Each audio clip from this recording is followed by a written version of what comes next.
dalam persekutuan doa ini. Hari ini tema kita adalah come to refrain.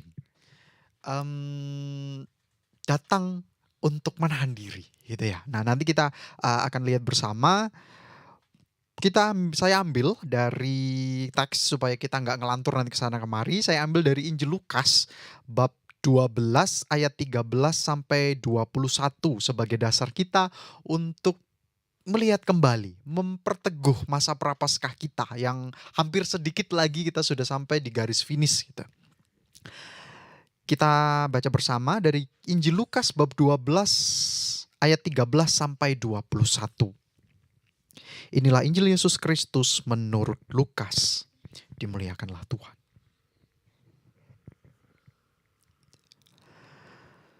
Seorang dari orang banyak itu berkata kepada Yesus, "Guru, katakanlah kepadaku supaya ia berbagi warisan dengan aku." Tetapi Yesus berkata kepadanya, "Saudara, siapakah yang telah mengangkat aku menjadi hakim atau pengantara atas kamu?" Katanya lagi kepada mereka, "Berjaga-jagalah dan waspadalah terhadap segala ketamakan. Sebab walaupun seorang berlimpah-limpah hartanya, hidupnya tidaklah tergantung dari kekayaannya itu." Kemudian ia mengatakan kepada mereka suatu perumpamaan, katanya, "Ada seorang kaya, tanahnya berlimpah-limpah hasilnya. Ia bertanya dalam hatinya, 'Apakah yang harus aku perbuat? Sebab aku tidak mempunyai tempat di mana aku dapat menyimpan hasil tanahku.' Lalu katanya, 'Inilah yang akan aku perbuat. Aku akan merombak lumbung-lumbungku dan aku akan mendirikan yang lebih besar. Dan aku akan menyimpan di dalamnya segala gandum dan barang-barangku. Sesudah itu aku akan berkata kepada jiwaku, jiwaku, ada padamu banyak barang, tertimbun bertahun-tahun lamanya. Beristirahatlah, makanlah, minumlah, dan bersenang-senanglah.' Tetapi firman Allah kepadanya, 'Hai engkau orang bodoh, pada malam ini juga jiwamu akan diambil daripadamu. Dan apa yang telah kau sediakan, untuk siapakah itu nanti?' Demikianlah jadinya dengan orang yang mengumpulkan harta bagi dirinya sendiri, jikalau ia tidak kaya di hadapan Allah." Demikianlah Injil Tuhan.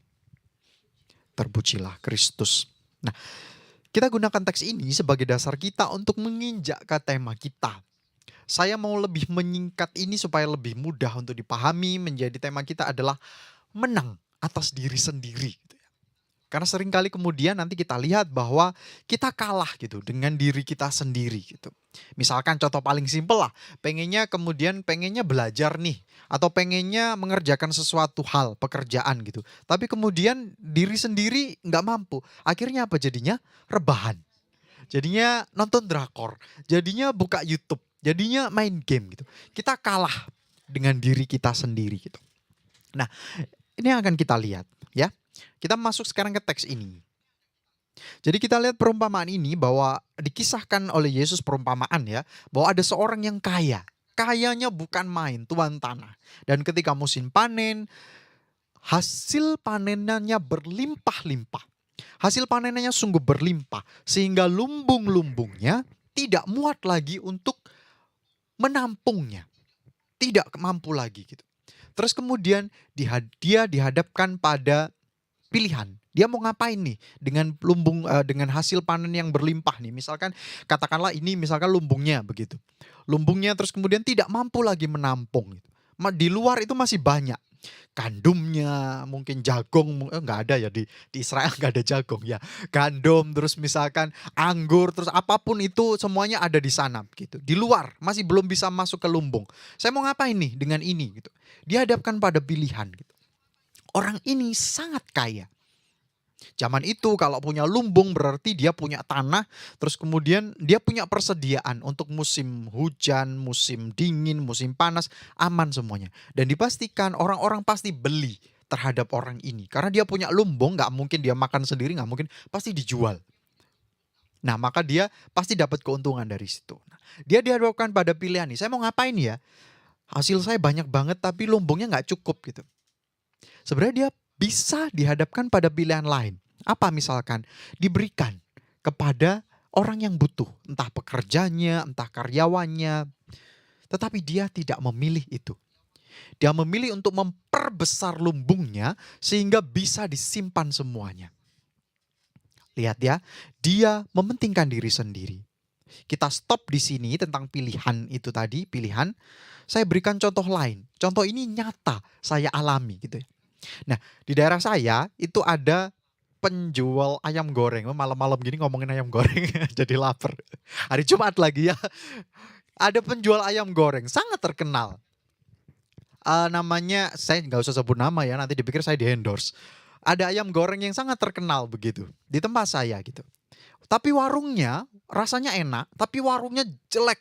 Pol jeleknya, masih tanah, lalu kemudian apa namanya dindingnya itu apa namanya?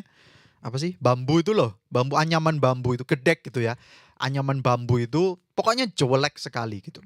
Dia buka sekitar jam 4 sore. Jam 6 pasti habis. Dia jual ayam kampung goreng begitu dengan sambal dan seterusnya gitu. Bukan geprek ya. Kalau geprek mah senengannya siapa? Ini ayam goreng. Nah, suatu waktu karena saking lihatnya larisnya begitu tapi warungnya begitu jelek begitu, terus kemudian iseng-iseng saya nanya kepada ibunya, sudah tua sih, ibu-ibu sudah tua, mungkin hampir nenek mungkin ya. Saya tanya gitu, pakai bahasa Jawa gitu, saya gini-gini bisa bahasa Jawa halus loh. "Mbah, gimana ya saya nanya lupa. Pokoknya pakai bahasa Jawa halus lah ya."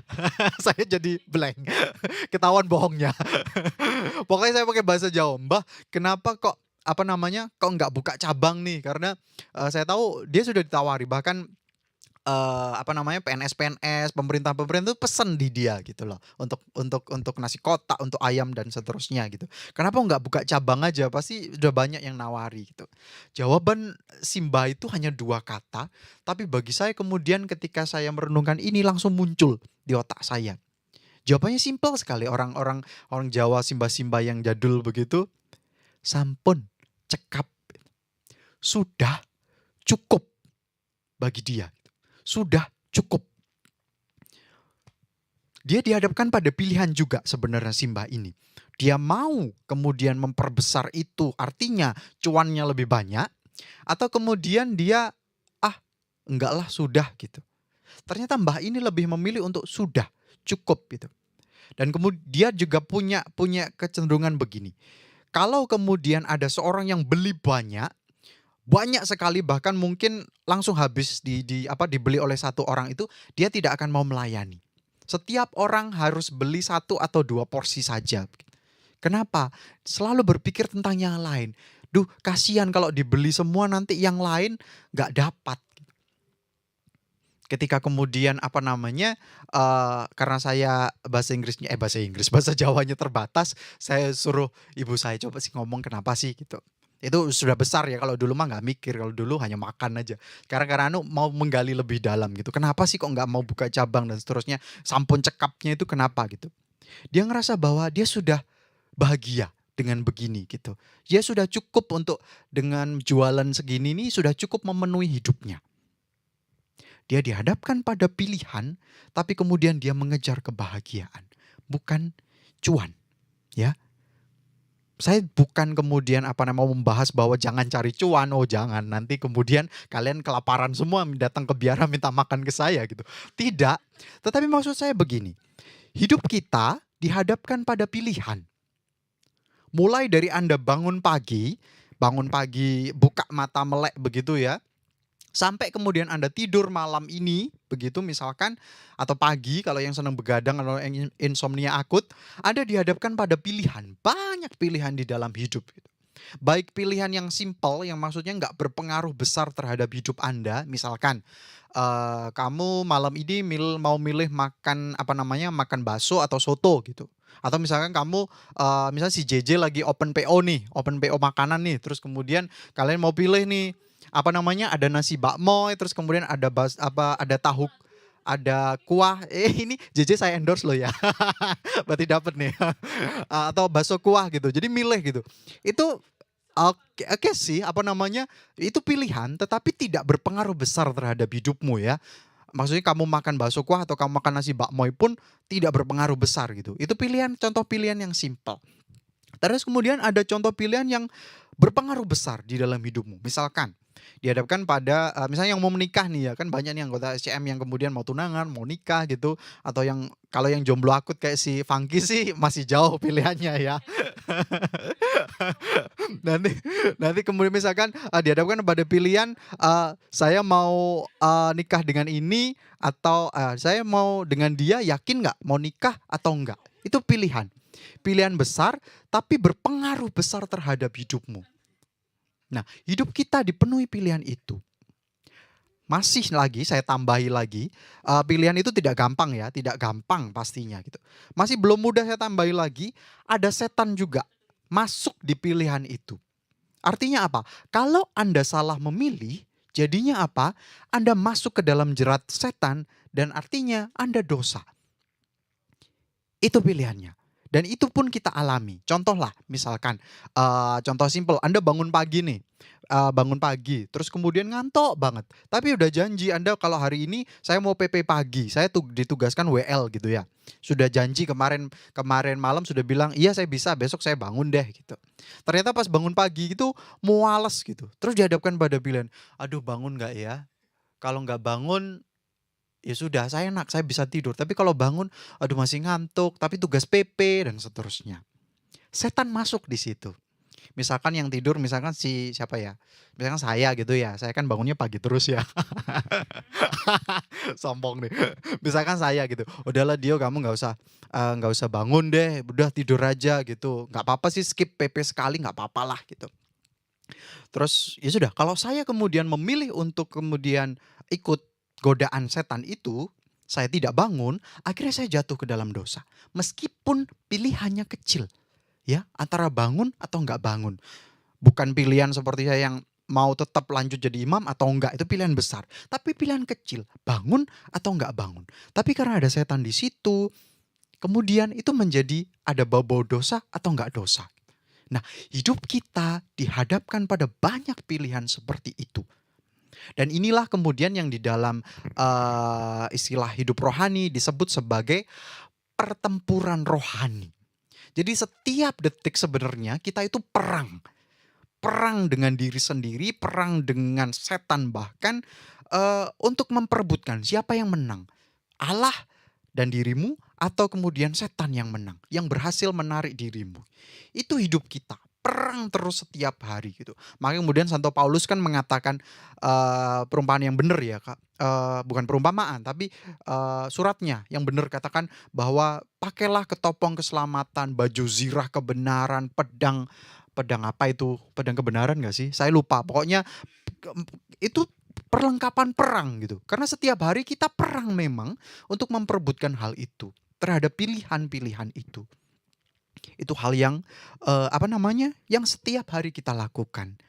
Nah, di masa prapaskah ini perang kita menjadi semakin intens. Kenapa? Karena gereja memberi ruang lebih besar bagi kita untuk bertempur, untuk berjuang lebih bagi Tuhan, bagi diri kita sendiri dan bagi kebaikan. Melalui apa? Banyak gitu. Yang paling simpel melalui puasa dan pantang. Itu yang paling simpel. Udahlah, percayalah, puasa kita itu puasa yang paling ringan dibandingkan saudara-saudari kita yang muslim. Aduh, nggak ada apa-apanya gitu. Kecil banget gitu. Tapi faktanya coba saya tanya lah, sudah berapa banyak Anda bolong? Kalau yang nggak bisa jawab berarti saking banyaknya bolongnya. Nggak bisa jawab gitu. Waduh, nggak tahu. Kayak lebih banyak yang berhasil deh daripada yang lebih banyak yang gagal daripada yang berhasil gitu. Mungkin saya hanya berhasil rabu-abu aja. Selebihnya sampai sekarang saya nggak pernah tuh. Terus kalau saya tanya, kamu pantang apa gitu? Sudah mau habis nih ya masa prapaskah. Terus kemudian ada yang masih jawab, saya pantang apa ya gitu. Mau selesai Nona. Dan Anda masih bingung mau pantang apa gitu.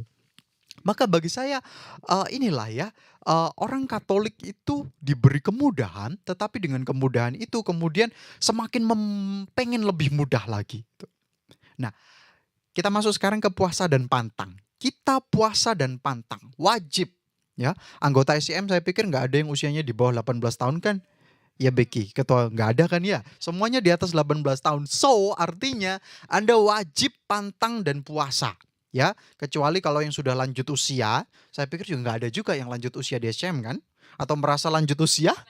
Nah itu, merasa lanjut usia. Atau kalau kalau mungkin ada sakit penyakit, it's okay, nggak apa-apa, gereja paham gitu. Tapi kalau kemudian Anda sehat, terus kemudian ceria begitu, banyak timbunan lemak di mana-mana, itu artinya Anda makmur gitu ya. Terus kemudian 18 tahun ke atas, Anda harusnya pantang dan puasa. Tidak ada apa namanya? Tidak ada excuse sama sekali untuk kemudian tidak pantang dan puasa gitu. Nah, tetapi seringkali kita dihadapkan pada pilihan yang nggak nyaman, yang nggak enak buat kita. Kita mau ngapain gitu. Misalkan lah, oke hari ini ya, misalkan ya hari ini hari Jumat nih, sudah diwajibkan gereja untuk pantang dan puasa, SCM lagi anggota SCM harusnya puasa. Mulai jam 10 kemarin sampai jam 3 hari ini. Tapi masih boleh minum loh, meskipun Anda puasa tapi masih boleh minum air putih nggak? Atau Coca-Cola boleh? Oh, air putih aja, air putih aja. Masih boleh gitu. Masih gampang. Jadi kalau Anda kelaparan masih bisa minum bergalon-galon, boleh silahkan gitu. Nah, ketika sedang puasa begitu, kelaparan gitu, misalkan jam-jam siang di kantor jam 12 begitu ya. Terus diajak nih misalkan gitu. Yuk istirahat nih, makan siang gitu. Yuk ikut yuk gitu. Tapi temenmu tahu kalau kamu setiap hari Jumat puasa karena anggota SCM gitu. Oh tapi puasa nggak apa-apa lah, ikut aja yuk. Nanti nggak ngapa-ngapain kok gitu. Oke, akhirnya kamu ikut gitu. Ikut terus kemudian sampai di sana teman-temanmu makan, kamu diem aja gitu. Diem aja atau minimal minum air putih lah ya. Terus kemudian ngeliat, yang sebelah ini makan batagor, yang sana makan soto ayam. Kampung lagi, wah asapnya ngepul. Wah di sendok itu kayak ayamnya banyak deh. Ada telur asinnya lagi. Dicampur sambel enak nih kemudian. Nah, ada banyak godaan kemudian. Terus kemudian teman-teman mau nyoba, nggak apa-apa sesendok aja. Masa sesendok jadi batal sih gitu. Setan mulai masuk ya. Jangan dipikir setan itu bentuknya apa namanya yang menyeramkan ya. Bahkan melalui temenmu yang kayaknya cantik, rambutnya semir merah begitu, tinggi semampai kayak Becky ya jadinya ya. Itu bisa jadi juga kemudian hadir di sebagai setan gitu. Maksudnya setan pun juga masuk dalam seperti itu meskipun dia nggak bermaksud ya untuk menggoda. Tetapi bisa jadi kemudian itu dijadikan setan sebagai jalan untuk menggoda kamu. Pilihan lagi, kamu mau apa sekarang? Nah, saya berikan tips ya. Saya berikan tips ketika godaan datang begitu kuat gitu. Di dalam hidup rohani, katakan ketika kamu sudah sadar bahwa itu godaan, langsung stop dari awal. Artinya langsung tutup dirimu dari situ. Jangan kemudian masih masih ya menimbang-nimbang gimana ya, masih diskusi katakan, diskusi dengan setan. Percayalah, kamu pasti kalah. Kamu pasti jatuh akhirnya ke dalam pilihan yang keliru. Yakinlah gitu. Contoh apa? Hawa. Hawa membuka pintu diskusi. Gitu.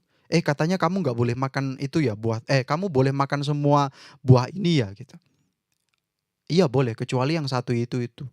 Enggak kok, kamu nggak akan mate kalau makan itu, paling juga nanti kamu malah tahu yang baik dan buruk gitu. Ah masa sih gitu. Hawa membuka pintu diskusi dan akhirnya apa? Kalah dia. Ya. Hawa Hawa ini tanda kutip dia manusia pertama ya, artinya rahmatnya lebih besar begitu. Nah, dia lawan dengan setan. Kita yang hidup ribuan tahun setelah Hawa, setannya masih sama, tapi kita pengalamannya jauh lebih sedikit daripada setan. Setan pengalamannya udah ribuan tahun. Terus ngelawan kita, manusia yang hanya kerucuk-kerucuk begini, alah kecil, jatuhkan kalian tuh gampang, sekali sentil aja udah jatuh paling ya. Bahkan saya pun melawan iman begini, aduh gampang, sentil aja udah jatuh ke dalam godaan gitu. Makanya jangan pernah membuka pintu diskusi dengan setan. Tutup, begitu Anda sadar bahwa ini adalah godaan setan, langsung tutup rapat, jauh. Jangan pernah kemudian membuka pintu diskusi, percayalah pasti kalah. Dia sudah bertahun-tahun itu. Maka kalau kemudian ada godaan, langsung mundur. Langsung mundur dan kemudian kuatkan diri. Dan situ saya yakin masih ada kesempatan kita untuk menang. Kalau Anda masih membuka pintu diskusi, Membuka pintu diskusi, misalkan tadi masih puasa terus ditawari gitu, "Ini loh coba aja kuahnya aja, kuah kan juga air toh, kamu nggak boleh apa namanya, nggak boleh makan kan, tapi minum boleh toh," gitu. "Ini air kok, air," gitu, digoda temenmu. Terus kemudian kamu diskusi, tapi kan meskipun air, tapi kan itu ada warnanya kuning, bolehnya kan air putih." "Alah tapi toh ini bahan dasarnya kan air putih," gitu. Masih ada diskusi. Cobalah kemudian ngicip, "Iya sih nggak apa-apa sih, toh air ya," gitu. Minumlah kuah soto itu. Kok ada koyanya, ada koyanya, dan kemudian membuka pintu diskusi, maka kemudian godaannya lebih besar lagi. "Udahlah nggak apa-apa, kepesenin lah, nggak apa-apa aku bayarin hari ini," gitu. Godaan lagi, dan seterusnya gitu. Maka lebih baik tutup sedari awal. Kalau memang Anda tidak kuat kemudian melihat kuah soto, ya pergi saja dari situ gitu kan. Atau kemudian bilang, "Sudah, enggak, saya puasa," gitu. Tegas gitu. Tutup dari awal gitu. Kalau kita melawan, karena pertempuran ya, pertemuan rohani, ingat saya katakan, kalau kita melawan dari awal, kita akan ada kesempatan untuk menang. Tapi kalau kita masih mencoba berdamai, udahlah kita musyawarah mufakat aja lah dengan godaan setan gitu, kalah, yakin kalah. Mereka sudah berpengalaman bertahun-tahun, maka jangan pernah membuka pintu dialog gitu. Itu ketika kita dihadapkan pada pilihan, bagaimana menang terhadap diri sendiri gitu. Nah, sekarang pertanyaannya kemudian, kenapa kok kita harus pantang dan puasa sih? Kenapa kok harus pantang dan kenapa harus puasa? Apakah kita mau, apa namanya, mau menyusahkan diri kita? Enggak.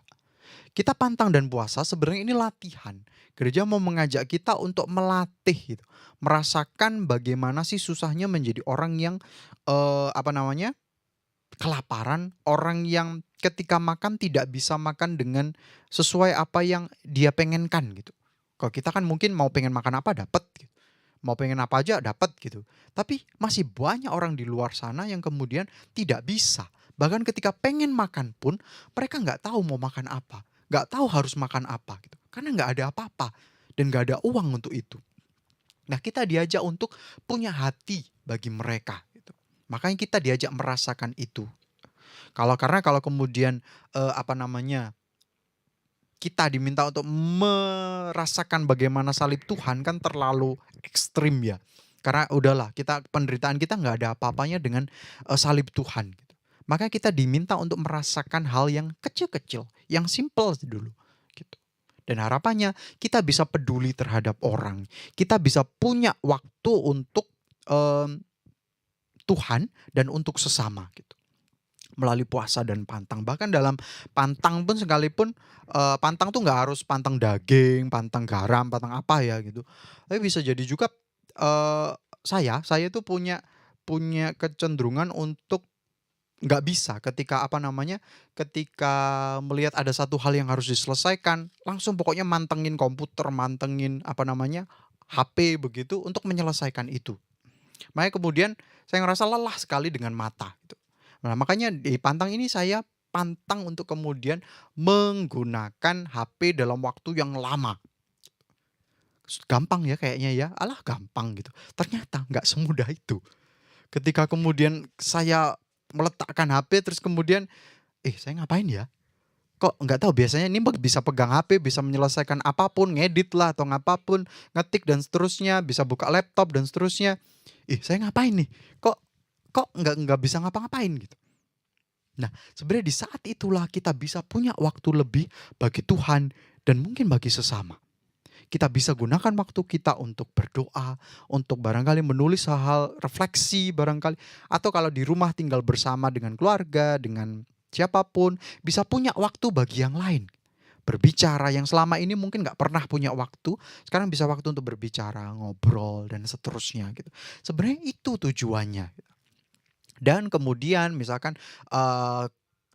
kuota data yang biasa saya belikan untuk beli kuota data, uang yang biasa saya belikan untuk kuota data, saya berikan bagi sesama. Itu kemudian yang dimaksud dengan, menahan diri, pantang dan puasa itu tadi, pantang terhadap itu. Nah, memang menang terhadap diri sendiri itu susah, benar susah gitu, kalau kita tidak pernah mencobanya. Maka kita harus mencobanya. Dan kita adalah kelompok karismatik Katolik. Kita punya senjata yang lebih kuat daripada godaan setan. Apa itu? Roh Kudus. Roh jahat versus Roh Kudus.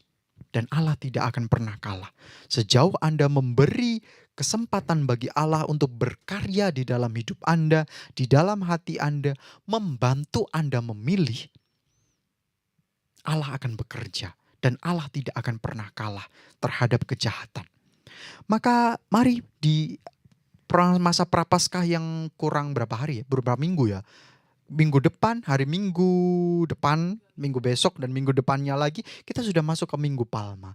Masih kurang seminggu lebih gitu. Kita manfaatkan waktu yang tersisa ini untuk membarui diri lagi.